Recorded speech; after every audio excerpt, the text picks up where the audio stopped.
नमस्कार, स्वागत है आपका हमारे चैनल में। मैं रानी गुप्ता आपके साथ और बड़ी खबर सामने आ रही है। आपको बता दें कि दिल्ली सरकार के पूर्व मंत्री और आपके पूर्व नेता जो हैं राजेंद्र गौतम, उनकी मुश्किलें बढ़ती हुई दिखाई दे रही है क्योंकि अब दिल्ली पुलिस ने उन्हें नोटिस जारी कर दी है पूछताछ के लिए। आपको बता दें कि 5 अक्टूबर को वो एक कार्यक्रम में शामिल हुए थे जिस दौरान उन्होंने हिंदू देवी देवताओं को लेकर के उनका अपमान किया था। इसी के साथ ही हिंदू देवी देवताओं पर उन्होंने आपत्तिजनक टिप्पणी की थी, जिसके बाद बीजेपी के नेता आदेश गुप्ता ने इसको लेकर के शिकायत दर्ज कराई और अब दिल्ली पुलिस ने उन्हें नोटिस तलब किया है और कहा है पूछताछ के लिए। इसी के साथ ही आपको बता दें ये कोई पहला मामला नहीं है जब आम आदमी पार्टी के नेताओं ने इस तरीके से हिंदू देवी देवताओं के खिलाफ इस तरीके से बातें कही हों। आपको बता दें जहां राजेंद्र गौतम ने सीधे तौर पर बौद्ध धर्म की दीक्षा ग्रहण करते वक्त इस तरीके की शपथ ली और वहां पर हजारों लोग शामिल थे,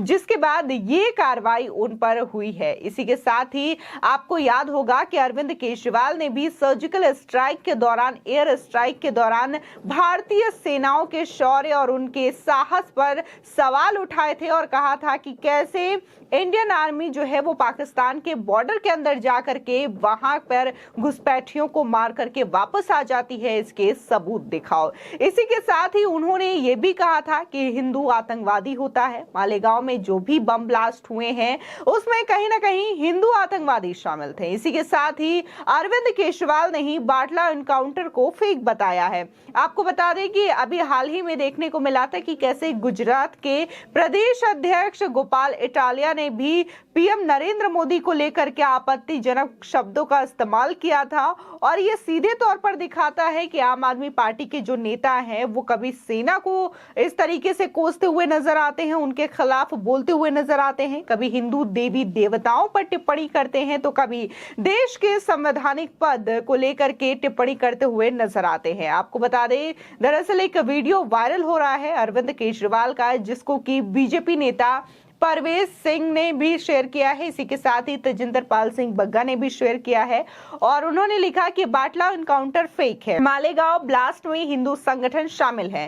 कितने प्यार से केजरीवाल ने उन हिंदुओं को आतंकवादी घोषित कर दिया जिन हिंदुओं ने 900 साल जिहादी हमलों का सामना किया लेकिन आतंकवाद का सहारा नहीं लिया। आपको बता दें इसी के साथ ही अरविंद केजरीवाल का एक पुराना वीडियो भी है जिसमें वो ये तमाम बातें बोलते हुए दिखाई दे रहे हैं। फिलहाल आम आदमी पार्टी के नेता राजेंद्र गौतम की मुश्किलें लगातार बढ़ती जा रही है। धर्मांतरण विवाद में फंसने के बाद उन्हें दिल्ली सरकार के समाज कल्याण मंत्री पद से इस्तीफा देना पड़ गया है। अब दिल्ली पुलिस ने राजेंद्र पाल गौतम को पूछताछ के लिए नोटिस भी जारी कर दिया है। हिंदू देवी देवताओं की पूजा के खिलाफ शपथ लेने के मामले में पुलिस मंगलवार को पूर्व मंत्री से पूछताछ करेगी। बता दें इधर राजेंद्र पाल गौतम ने दिल्ली पुलिस की ओर से किसी भी नोटिस के मिलने से साफ इनकार कर दिया है।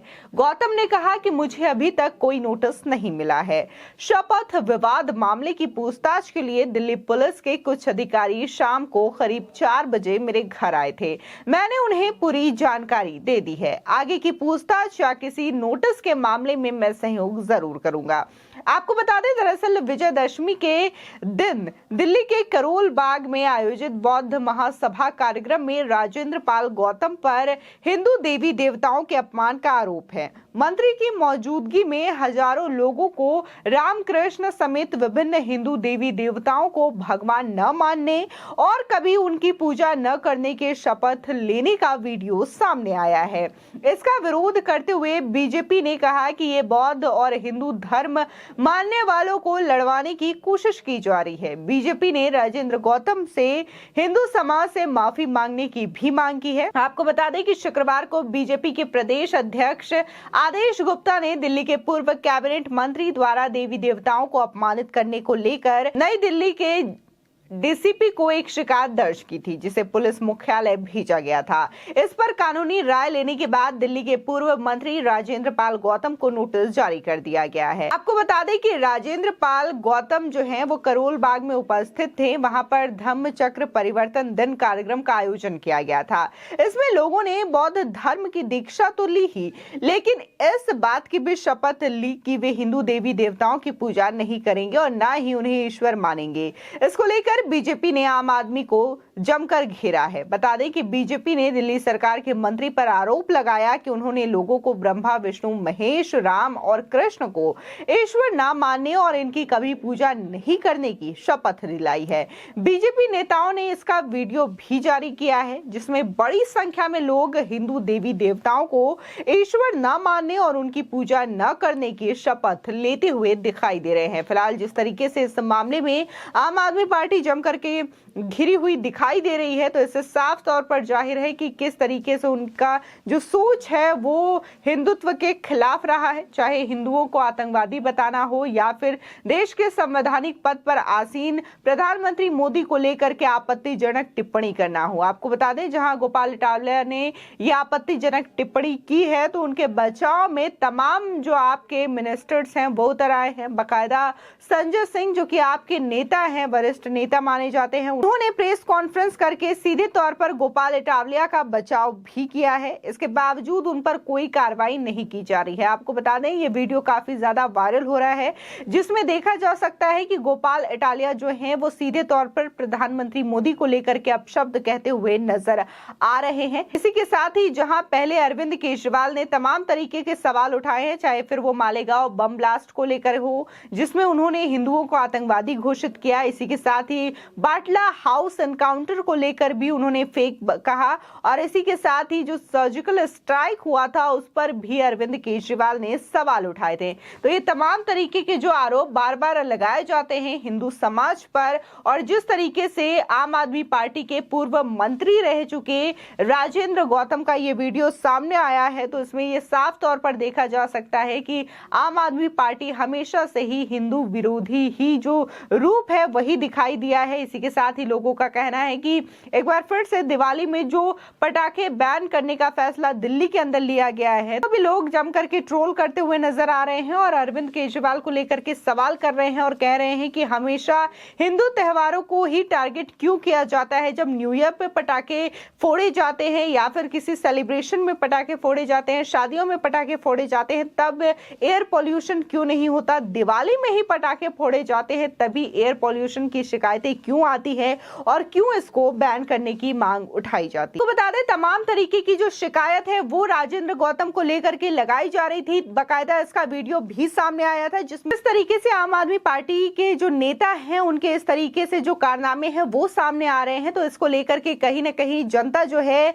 वो ये सोच रही है कि आम आदमी पार्टी सरकार और इनके मंत्रियों के जो चेहरे हैं वो कहीं ना कहीं हिंदुत्व के विरोधी हैं, क्योंकि सीधे तौर पर इनके मंत्री और नेता हिंदुओं को आतंकवादी घोषित कर देते हैं, सेना को लेकर के सवाल उठा देते हैं। जिस तरीके से सर्जिकल स्ट्राइक हुआ था, जिसकी लोग काफी ज्यादा प्रशंसा कर रहे थे और सेना के शौर्य को सराहना कर रहे थे और ये कह रहे थे कि जो दुश्मन देश की सरजमी है वहां पर भारतीय सेना जा करके उनके छक्के छुड़ा करके वापस आ जाती है। लेकिन इस चीज की तारीफ करने के बजाय अरविंद केजरीवाल इनको खुले तौर पर चुनौती दे रहे थे और कहीं ना कहीं उनके सुर जो थे वो पाकिस्तान की ओर मिलते हुए दिखाई दे रहे थे और बाकायदा सेना से इस बात का सबूत मांगा जा रहा था और ये कहा जा रहा था कि इसके वीडियो फुटेज दिखाए जाए। इसी के साथ ही बाटला हाउस का जो एनकाउंटर हुआ था उसको भी लेकर के अरविंद केजरीवाल ने बयान दिया और इसको फेक बताया था।